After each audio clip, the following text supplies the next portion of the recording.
ಅಳಿಯ ಮನೆ ತೊಳೆಯ ವಿಶೇಷ ಕಾರ್ಯಕ್ರಮಕ್ಕೆ ಮತ್ತೊಮ್ಮೆ ಸ್ವಾಗತ.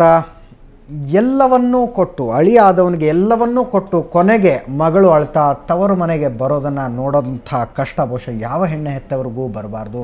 ಅಂಥದ್ದೊಂದು ಕಷ್ಟ ಅನುಭವಿಸಿದಂಥ ತುಳಸಿರಾಮ್ ಗೌಡ ಅವರು ಇಷ್ಟೊತ್ತು ತಮ್ಮ ಮಗಳು ಅನುಭವಿಸಿದ ಎಲ್ಲ ಹಿಂಸೆಗಳನ್ನು ಹೇಳ್ತಾಯಿದ್ರು. ಇನ್ನೇನು ಕಾರ್ಯಕ್ರಮ ಮುಗಿಯುವಂಥ ಸಮಯ ಬರ್ತಾಯಿದೆ. ಕೊನೆಯದಾಗಿ ನಾನು ಇವ್ರನ್ನ ಹೇಳೋದಕ್ಕೆ ಇಷ್ಟಪಡೋದೇನೆಂದರೆ, ಎಲ್ಲೋ ಒಂದು ಕಡೆ ನಿಮ್ಮ ಬೀಗರು ರಾಜಿ ಆಗೋಣ, ಸರಿ ಹೋಗ್ಬಿಡೋಣ, ಆಗಿದ್ದಾಗೋಯ್ತು ಅನ್ನುವಂಥ ಮಾತನ್ನು ಆಡಬಹುದು. ಯಾಕಂದರೆ ಅವರ ಮಗ ಕೂಡ ಜೈಲಿಗೆ ಹೋಗಿದ್ದಾನೆ, ಅವರು ಬೇಲ್ಗೋಸ್ಕರ ತಪ್ಪಿಸ್ಕೊಂಡು ಓಡಾಡ್ತಿದ್ದಾರೆ. ಇಂಥ ಸಂದರ್ಭದಲ್ಲಿ ನನಗಂತೂ ಒಪ್ಪಿಗೆ ಇಲ್ಲ. ಒಪ್ಪಿಗೆ ಇಲ್ಲ ಅಂತ ಹೇಳ್ತಾರೆ, ಬಟ್ ಆದ್ರೆ ಇವ್ರು ಒಪ್ಕೊಂಡ್ಬಿಡ್ತಾರೆ. ಆದ್ರೆ ಅವರು ಅದಕ್ಕೆ ರೆಡಿ ಇಲ್ಲ. ಅಂದರೆ ಮಗಳ ಸಂಸಾರ ಸರಿ ಮಗಳಿಗೋಸ್ಕರ ಬೇಕಾದ್ರೆ ಇವ್ರು ಬಗ್ಬಿಡ್ತಾರೆ, ಅವ್ರು ಬಗ್ಗಕ್ಕೆ ರೆಡಿ ಆಗಿಲ್ಲ. ಅವ್ರು ಯಾವುದೇ ಕಾರಣಕ್ಕೂ ಅವ್ರಂತೂ ಬರೋದಿಲ್ಲ. ಅಲ್ಲ, ಈಗೆಲ್ಲ ಜೈಲಿಗೆ ಹೋಗಿ ಎಲ್ಲ ಆದಮೇಲೂ ಕೂಡ ಬರೋದಿಲ್ಲ ಸರ್. ಓಕೆ, ಸೊ ಏನು ಎಕ್ಸ್ಪೆಕ್ಟ್ ಮಾಡ್ತೀರಿ ನೀವು? ಏನಾಗಬೇಕು ಅಂತ ಅನ್ಸುತ್ತೆ ನಿಮ್ಗೆ? ಏನಿಲ್ಲ, ಒಂದು ಕಾನೂನು ರೀತಿ ಏನಿದೆ ಪನಿಷ್ಮೆಂಟ್ ಆಗಲಿ ಅನ್ನೋದು ನನ್ನ ಆಸೆ. ಅದೊಂದೇ ತೃಪ್ತಿ ನನಗೆ, ಬೇರೆ ಏನೂ ಇಲ್ಲ. ಸೊ ಎಲ್ಲ ಸಾಮಾನ್ಯವಾಗಿ ಎಲ್ಲ ತಂದೆಯವರು ಅನುಭವಿಸುವ ಹಾಗೆ ಮಗಳು ಗಂಡನ್ನ ಬಿಟ್ಟು ಬಂದ್ಲು, ತವ್ರ ಮನೇಲಿ ಕೂತ್ಕೊಂಡಿದ್ದಾಳೆ, ಆ ರೀತಿಯಾಗಿ ಅನ್ನಿಸ್ತಾ ಇದೆ. ನನಗೇನಲ್ಲ, ನನ್ನ ಮಗಳು ಬಂದಿದ್ದೆ ನನಗೆ ಸಂತೋಷ. ಇವಾಗ ಇಲ್ಲ ಅಂದರೆ ಇಷ್ಟೊತ್ತಿಗೆ ಸಾಯಿಸ್ಬಿಟ್ಟು ಇಷ್ಟೊತ್ತಿಗೆ ಎಲ್ಲ ಏನೋ ಒಂದು ಮಾಡಿಬಿಟ್ರು ಇವರು. ಅಳಿಯ ಅಂತಲ್ಲ, ಮಗನ ಅಂದ್ಬಿಟ್ಟು ಮಗನೇ ಬಂದ್ಬಿಟ್ಟು ಅಳಿಯಂಥ ರೂಪದಲ್ಲಿ ಹೇಳ್ಬಿಟ್ನಲ್ಲ, ನಿನ್ನ ಮಗಳಿಗೆ ಸಾಯಿಸ್ತಾ ಇದ್ದೆ ಅಂದ್ಬಿಟ್ಟು. ಜೀವಂತವಾಗಿ ಮಗಳು ವಾಪಸ್ ಬಂದಿದ್ದು ಅದೊಂದು ಗ್ರೇಟ್ ನನಗೆ. ಅವಳು ಕೋರ್ಸ್ನ ಮುಗಿಸ್ಕೊಂಡು ತನ್ನ ಕಾಲ ಮೇಲೆ ತಾನು ಅವಳು ಪಾಡ ಅವಳು ಏನಾದ್ರು ಒಂದು ಮಾಡಲಿ ಅಂದ್ಬಿಟ್ಟು ಇದು ಮಾಡಿದ್ದೀನಿ ಅಷ್ಟೇ. ನಿಮಗೆ ಒಬ್ಬ ಗಂಡು ಮಗ ಅಲ್ಲ, ಇಬ್ಬರು ಗಂಡು ಮಕ್ಕಳು ಅನ್ಕೊಂಡು ಇವಾಗ ಇದು ಮಾಡ್ಕೊಳ್ತೀನಿ ಅಷ್ಟೇ. ಓಕೆ. ಸೊ ಕೊನೆಯದಾಗಿ ಲಕ್ಷ್ಮೀ ಅಯ್ಯಂಗಾರ್ ಅವರೇ, ಡೌರಿ ಹರಾಸ್ಮೆಂಟ್ ಕೇಸ್ಗಳ ಬಗ್ಗೆ ಜನರಲ್ಲಿ ಕೆಲವು ತಪ್ಪು ತಿಳುವಳಿಕೆಗಳಿದೆ. ಆಮೇಲೆ ಪೊಲೀಸರು ಕೂಡ ಅನೇಕ ಸಲ ಕಾಡಿಸೋದನ್ನು ನಾವು ನೋಡ್ತೀವಿ. ಕಂಪ್ಲೇಂಟ್ ಕೊಡೋದಕ್ಕೆ ಬಂದವ್ರನ್ನ, ಇದು ನಮ್ಮ ಲಿಮಿಟ್ಸಿಗೆ ಬರಲ್ಲ, ಅಲ್ಲೋ ಕಂಪ್ಲೇಂಟ್ ಕೊಡಿ ಅಂತ ಹೇಳೋದು. ಕೆಲವು ಸರಿ ಅದೇನಾಗುತ್ತೆ, ಹುಡುಗಿ ಬ್ಯಾಂಗ್ಳೂರಿಂದ ಇರ್ತಾರೆ, ಮದುವೆ ಆಗಿರೋದು ಮೈಸೂರಲ್ಲಿ ಹರಾಸ್ಮೆಂಟ್ ಆಗಿರೋದು, ಅಲ್ಲಿಂದ ಬಿಟ್ಟು ಓಡೋಗಿ ಬಂದು ಇಲ್ಲಿ ಬರ್ತಾರೆ. ಇಲ್ಲಿ ಅವರು ಪೇರೆಂಟ್ಸ್ ಇರೋರ ಜಾಗದಲ್ಲಿ ಜ್ಯೂರಿಸ್ಡಿಕ್ಷನ್ ಬರುತ್ತೆ, ಅವ್ರಿಗೆ ಕೊಡ್ಬೋದು.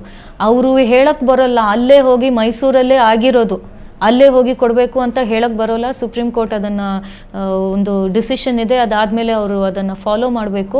ಹೆಂಗಸರಿಗೆ ಅಲ್ಲಿ ಹೋಗಿ ತಿರ್ಗಾ ಕಂಪ್ಲೇಂಟ್ ಹಾಕಕ್ಕೆ ಬರಲ್ಲ, ಅವ್ರಿಗೆ ಅಲ್ಲಿ ಹರಾಸ್ಮೆಂಟ್ ಆಗತ್ತೆ. ಅಮಾಯಕರು ಅದನ್ನ ನಂಬಿಡ್ತಾರೆ. ಹೌದು, ಅವ್ರಿಗೆ ಇಲ್ಲೂ ಕೊಡ್ಬೋದು. ಅದನ್ನ ಸ್ವಲ್ಪ ಎನ್ಫೋರ್ಸ್ ಮಾಡೋಕ್ಕೆ ಅದನ್ನ ಕೆಲವ್ರು ಸರಿ ಪೊಲೀಸ್ ಹೇಳ್ತಾರೆ ಇಲ್ಲ ಈ ಕಡೆ ಬರಲ್ಲ. ಇನ್ನೊಂದು ವಿಮೆನ್ಸ್ ಪೊಲೀಸ್ ಸ್ಟೇಷನ್ ಎಲ್ಲ ಕಡೆ ಇದೆ, ಅವರು ಅಲ್ಲೂ ಹೋಗ್ಬೋದು. ಅವ್ರಿಗೆ empower, they are all empowered. ಅವರು ಎಲ್ಲಿ ಬೇಕಂದ್ರೂ ಅವ್ರು ಕಂಪ್ಲೇಂಟ್ ತಗೋಬಹುದು. ಇನ್ನೊಂದು ಇಂಪಾರ್ಟೆಂಟ್ ವಿಷಯ ಅಂದ್ರೆ, ಈ ದೂರಿನಲ್ಲಿ ಏನು ಬರೆದು ಕೊಟ್ಟಿದ್ದಾರೆ ಅಶ್ವಿನಿ ಅವರು, ಅದಕ್ಕೂ ಹಾಕಿರೋ ಸೆಕ್ಷನ್ಗಳಿಗೂ ಅಜಗಜಾಂತರ ವ್ಯತ್ಯಾಸ ಇದೆ. ಹೌದು. ಸೊ ಇಲ್ಲೇನು ದಾರಿನೇ ಇಲ್ವಾ ಅವ್ರ ಎದುರಿಗೆ? ಇದೆ. ಕೊಲೆ ಬೆದರಿಕೆ ಹಾಕಿರೋದ್ರ ಬಗ್ಗೆ ಅದರಲ್ಲಿ ಕೆಲವು ಸೆಕ್ಷನ್ಸ್ ಬಂದಿಲ್ಲ FIR ಅಲ್ಲಿ, ಅದನ್ನ ಅವ್ರು ಅಡಿಷನ್ಸ್ ಮಾಡಬೇಕು. ಅದನ್ನ ಅವರು ಪ್ರೈವೇಟ್ ಕಂಪ್ಲೇಂಟ್ ರಿಪೋರ್ಟ್ ಅಂತ ಮ್ಯಾಜಿಸ್ಟ್ರೇಟ್ ಮುಂದೆ ಹಾಕೊಂಡು, ಸೊ ಒಂದು ವೇಳೆ ಸ್ಥಳೀಯ ಪೊಲೀಸರು ಇವ್ರಿಗೆ ಇನ್ವೆಸ್ಟಿಗೇಷನ್ಗೆ ಸಹಕಾರ ಮಾಡದೇ ಇದ್ರೂ ಕೂಡ ಅವ್ರ ಎದುರಿಗೆ ದಾರಿ ಇದೆ. Magistrate will direct the police, ನೀವು ತಿರ್ಗಾ ಇದನ್ನು ಇನ್ವೆಸ್ಟಿಗೇಟ್ ಮಾಡಿ ಅಂತ ಹೇಳುವಾಗ ಆವಾಗ ತಿರ್ಗಾ ಅವ್ರಿಗೆ ಯಾವ್ದು ಸೆಕ್ಷನ್ಸ್ ಅಲ್ಲಿ ಬರಬೇಕು ಅದೆಲ್ಲ ಬರುತ್ತೆ.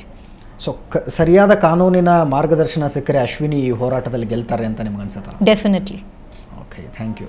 ಈಶ್ವರಗೌಡ ಅವರೇ, ನಿಮ್ಮ ತಂಗಿ ಆಗಬೇಕು ಅಶ್ವಿನಿ. ಹೌದು ಸರ್. ಏನೋ ಇದೊಂದು ಕೆಟ್ಟ ಘಳಿಗೆಯಲ್ಲಿದ್ದಾರೆ, ಅವ್ರಿಗೆ ಯಾವ ರೀತಿ ಸಪೋರ್ಟಿಗೆ ನಿಲ್ತೀರಿ ನೀವು? ಸರ್, ನಮ್ಮ ಸೇವೆ ಏನು ಅಂತಂದರೆ, ಏನು ಮಾಡಿದಾನೆ ಅವನು ತಪ್ಪಿಗೆ ಶಿಕ್ಷೆ ಆಗಬೇಕು. ನಮಗಾಗಿದ್ದ ಅನ್ಯಾಯ ಇನ್ಯಾವ ಹೆಣ್ಮಕ್ಳಿಗೂ ಆಗಬಾರ್ದು, ಆಯಿತಾ? ನಾನು ಕೇಳ್ಕೊಳ್ಳೋದು ಅಷ್ಟೇ, ಈ ಮಾಧ್ಯಮಕ್ಕೆ ಬಂದಿದ್ದೆ ಅದಕ್ಕೋಸ್ಕರ. ಇವಾಗ ನಾವೇನು ನೋವು ಅನುಭವಿಸಿದ್ದೀವಿ ಅದನ್ನು ನಾಳೆ ದಿನ ಯಾರೂ ಅನುಭವಿಸ್ಬಾರ್ದು. ಇಂಥವ್ರಿಗೆ ಹೆಣ್ಣು ಕೇಳೋದಿರಲಿ, ಮಕ ನೋಡಿದ್ರೆ ಉಯ್ಯಬೇಕು, ಅದನ್ನು ನಾನು ಕೇಳ್ಕೊತಾ ಇದ್ದೀನಿ ಸರ್. S, okay. 3 ಜನರು ಸ್ಟುಡಿಯೋಗೆ ಬಂದ್ರಿ. ನಾನು ಹಾರೈಸೋದು ಕೂಡ ಇಷ್ಟೇ, ಅಶ್ವಿನಿಯ ಬಾಳು ಸರಿಯಾಗಲಿ, ಅವಳಿಗೆ ಹಿಂಸೆ ಕೊಟ್ಟವ್ರಿಗೆ ಶಿಕ್ಷೆ ಆಗಲಿ, ಕಾನೂನು ಹೀಗೆ ಹಿಂಸೆ ಅನುಭವಿಸಿದಂಥವ್ರಿಗೆ ಏನೆಲ್ಲ ಸಪೋರ್ಟ್ ಮಾಡೋದಕ್ಕೆ ಸಾಧ್ಯನೋ, ಏನೆಲ್ಲ ಬೆಂಬಲ ಕೊಡೋದಕ್ಕೆ ಸಾಧ್ಯನೋ, ಆ ಎಲ್ಲ ಬೆಂಬಲಗಳು ಆ ಹುಡುಗಿಗೆ ಸಿಗಲಿ, ಅವಳ ಬಾಳು ಸರಿ ಹೋಗಲಿ ಅನ್ನುವಂಥ ಹಾರೈಕೆನ ನಾನು ಕೂಡ ಮಾಡ್ತಾಯಿದ್ದೀನಿ. ಸ್ಟುಡಿಯೋಗೆ ಬಂದಂಥ 3 ಜನರಿಗೆ ಧನ್ಯವಾದಗಳು. ನಮಸ್ಕಾರ ಸರ್. ಸೊ ವೀಕ್ಷಕರೇ, ಇದಾಗಿತ್ತು ಅಳಿಯ ಮನೆ ತೊಳೆಯ ವಿಶೇಷ ಕಾರ್ಯಕ್ರಮ. ಯಾವ ಹೆಣ್ಣು ಹೆತ್ತವರು ಕೂಡ ಇಂಥದ್ದೊಂದು ಸಂಕಷ್ಟಕ್ಕೆ ಬೀಳಬಾರ್ದು. ಮಗಳನ್ನು ಕೊಡೋಕ್ಕಿಂತ ಮುಂಚೆ ಕೇವಲ ಅಳಿಯನ ಮನೆ ನೋಡೋದಲ್ಲ, ಆತ ಹಾಕ್ಕೊಂಡಿರುವಂಥ ಬಟ್ಟೆಗಳನ್ನು ನೋಡೋದಲ್ಲ, ಆತನ ಐಷಾರಾಮವನ್ನು ನೋಡೋದಲ್ಲ, ಆತನ ಕ್ಯಾರೆಕ್ಟರ್ ಏನಿದೆ, ಹಿನ್ನೆಲೆ ಏನಿದೆ, ಓದೇನಿದೆ, ಒಂದು ಆ ಪ್ರತಿಷ್ಠೆ ನಿಜವಾದ ಪ್ರತಿಷ್ಠೆನ, ಸಂಸ್ಕಾರ ಸರಿಯಾಗಿದೆಯಾ ಅನ್ನೋದನ್ನು ನೋಡದೆ ಕನ್ಯೆ ಕೊಟ್ಟರೆ ಈ ರೀತಿಯಾದಂಥ ತಪ್ಪುಗಳು ಮತ್ತೆ ಮತ್ತೆ ಆಗ್ತವೆ ಅಂತ ಹೇಳ್ತಾ ಈ ಅಳಿಯ ಮನೆ ತೊಳೆಯ ವಿಶೇಷ ಕಾರ್ಯಕ್ರಮನ ಮುಗಿಸ್ತಾ ಇದ್ದೀವಿ.